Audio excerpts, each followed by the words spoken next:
во Република Македонија со Законот за средното образование, односно согласно член 43 од делникот, да го искористи правото да постои дополнително пратеничко прашање во трајање 3 минути. Има збор пратеникот Билјана Казанчиска. Војлата.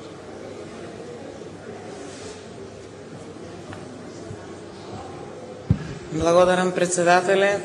Бидејќи не гледам представник од Министерството за образование, ќе зборувам општо, односно ќе му испратам порака на министерот за образование или заменикот доколку гледаат. Почитуван министер за образование и наука, не сум задоволна од одговорот на моето писмено поставено пратеничко прашање, кое го поставив на 19 април, и бидејќи секогаш кога грешите и работите спротивно на законот, одговорите ги ставате во една реченица, како што и во мојот случај. Сега ќе објаснам зошто.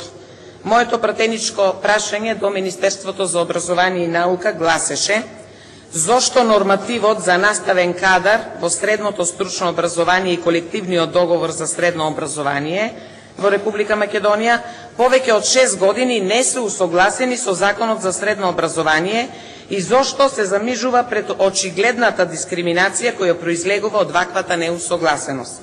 Во глава 4 наставници и стручни соработници во членот 59 од Законот за средно образование многу јасно пишува кој може да биде наставник, а кој стручен соработник во образованието.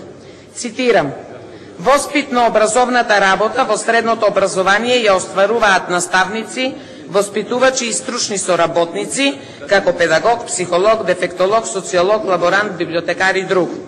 Спротивно на ова, во нормативот стои дека лицата кои обавуваат практична настава во средните стручни училишта се именуваат како стручни соработници, и ако го погледнете членот 59 од Законот за средно образование, ќе видите дека тие имаат звања на наставници по практична настава.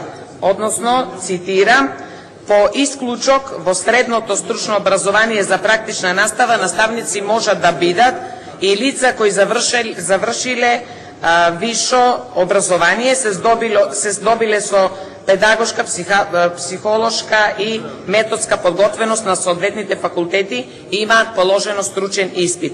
За иронијата и дискриминаторното работење на Министерството за образование и наука да биде уште поголема, во колективниот договор за средно образование, спротивно на нормираните категории во Законот за средно образование во членот 30, поведува категорија на лица соработник во практична настава, демонстратор, лаборант и така натаму. До кога оваа категорија на просветни работници ќе ја дискриминирате и ќе ја ставате во подредена положба, иако според законот треба да влезат во категорија на наставник и нивниот коефициент за плата да биде за звање наставник, бидејќи тоа законот им го дава. Не сум задоволна од одговорот, немам дополнително пратеничко прашање и ќе ги замолам, само уште една реченица, ќе замолам, бидејќи од Министерството се повикувате на нормативот од 2008 година, ќе ве замолам да го истиот доставете до средните училишта и до мене како пратеник. Немам дополнително прашање.